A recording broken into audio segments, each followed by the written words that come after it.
What's up, space pirates?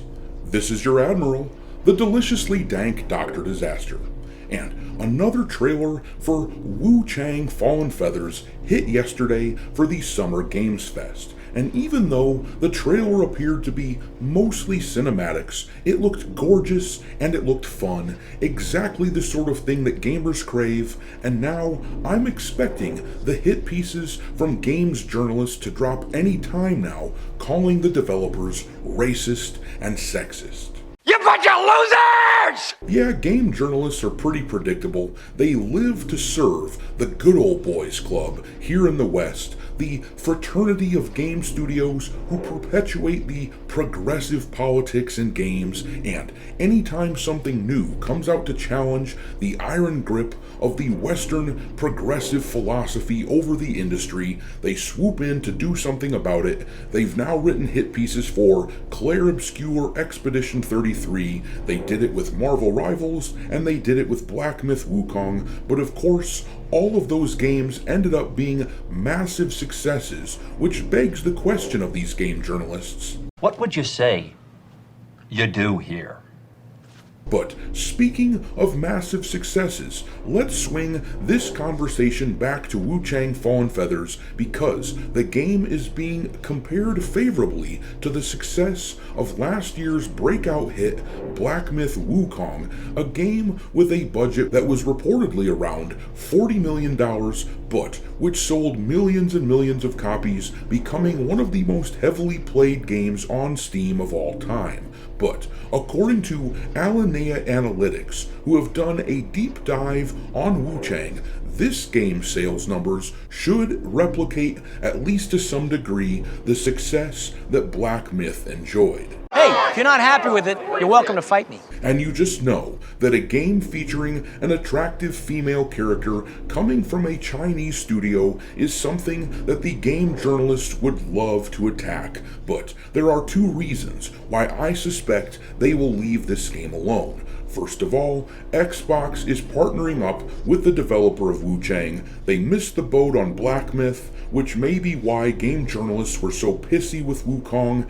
And the second reason that I can see game journalists backing down on this one is because, as we're going to look at in a moment here, the game appears poised to sell really well, and game journalists do not want to be on the wrong side of things again. It was a terrible mistake, sir. Please, believe me, I would never do anything to offend a man of your size.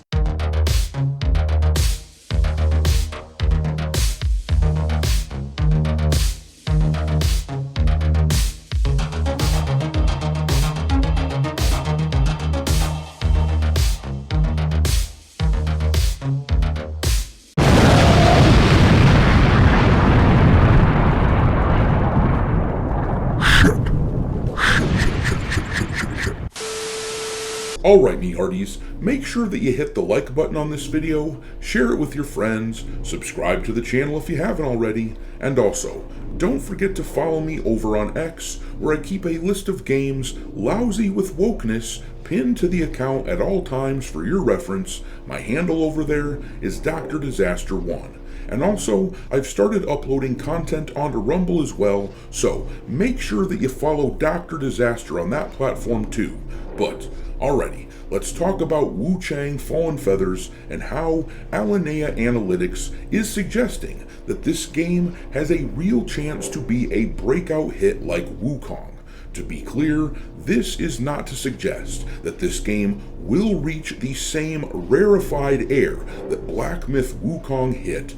That game was a phenom at its launch, something that will be very difficult to completely replicate. It was the first major AAA launch from a Chinese studio. It was based on a beloved Eastern legend, and it got a lot of press here in the West because they very publicly renounced Sweet Baby Inc., claiming to have rebuffed an offer for them to consult on the game for $7 million at a time when gamers were at war with that consultancy company in a very big way. So, Wuchang won't duplicate the success entirely or anything like that. I certainly don't expect it to, but let's see some of what Alinea has to say about it. This blog post from Alinea starts off by talking about the success of Wukong. The game had a budget of $42 million roughly, and it has made over $1 billion in revenue, but we're going to skip down to here, where the blog post says, Wuchang Fallen Feathers is targeting a similar audience, hoping for a similar result. Gamers are hungry for the next myth-rich, cinematic, single-player adventure, the Souls-like faithful, the dark fantasy diehards. While the jury is still out, Wuchang looks poised for success. Alinea's pre-release Steam affinity data confirms this, also revealing that Wuchang attracts fans of culturally inspired RPGs rooted in Japanese traditions. Now, I am personally not the biggest fan of Souls-like games, as I've said on this channel before. I can play them from time to time, but it isn't my favorite genre. But you have to respect their popularity, which is on full display right here. It says here, this audience is both large and highly engaged. The total addressable market for the Souls-like genre and dark fantasy theme has seen significant commercial growth over the past 3 years, even beyond Black Myth Wukong. What was once a roughly $50 million a month segment has more than doubled, now consistently generating over $100 million per month and trending toward a new baseline of $150 to $200 million per month. Elden Ring truly opened the floodgates, and gamers are eating the genre up. Alinea Analytics then compares the game to other, somewhat similar titles such as Ghost of Tsushima and Metaphor ReFantazio, and the game is trending way ahead of both of those in pre-order sales so far. I don't want to pour over too much of their data here though. They get really into the weeds, and I try not to make my videos too long, but if you want to read about it, I will have a link to this blog post in the description of the video. Fair warning, it is pretty long. But right here, it talks about why the game has so much buzz. It says, an Xbox partnership heavily contributed to Wuchang's initial marketing.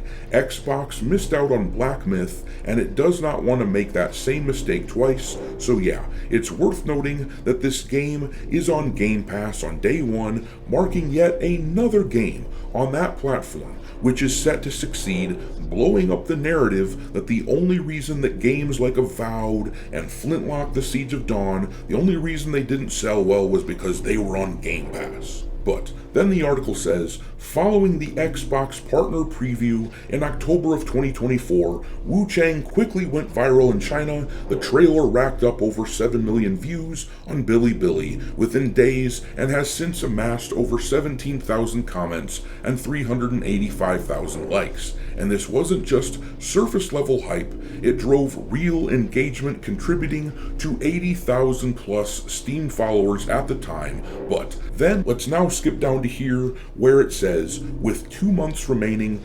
Wuchang is on track to hit 200,000 launch followers. Just 10 titles across all games have ever reached 200,000 plus followers at launch on Steam. However, all but 2 of these titles also held the #1 spot on the upcoming wishlist chart. Currently, Wuchang sits at number 49 on the wishlist chart, which, given its large follower base, is a larger divergence than usual. This is a cultural difference spanning from the game's China-heavy fanbase. So yeah, it really does look like the Chinese are going to buy the hell out of this game and turn it into a massive hit, and it will sell here in the West as well. And to be clear, I don't want to be supportive of Chinese games. Let's be real, China will use their standing with gamers as they become more successful in the industry, and they will find a way to stab us in the back because the Chinese government is deceitful and selfish, and they only care about acquiring power and respect for itself, and any Chinese company has to be treated as an agent of the state. Chinese gaming companies are like the guy in the white panel van handing out candy. Yeah, he might just be trying to lure you in, but if you're starving, then you're not going to question it. You're just going to eat the candy. And that is what the Western gaming studios have done to the industry and to gamers by largely putting message ahead of gameplay. They are driving gamers into the arms of the Chinese, which is where nobody wants the industry to be at, unless of course you're Chinese. But we'll see how this plays out. I'm going to leave it there. What do you think of Wuchang Fallen Feathers? If it even sells a quarter of what Black Myth sold, it will be considered a massive breakout hit that will show Western devs how it's done once more. But how do you think Wuchang will stack up in the end? Drop your thoughts into the comment section below, and we will talk there. Thanks for watching, me hearties. If you haven't already, your Admiral is inviting you to subscribe to the channel and become a part of the crew. Life as a space pirate may not be glamorous, but there's always plenty of booty.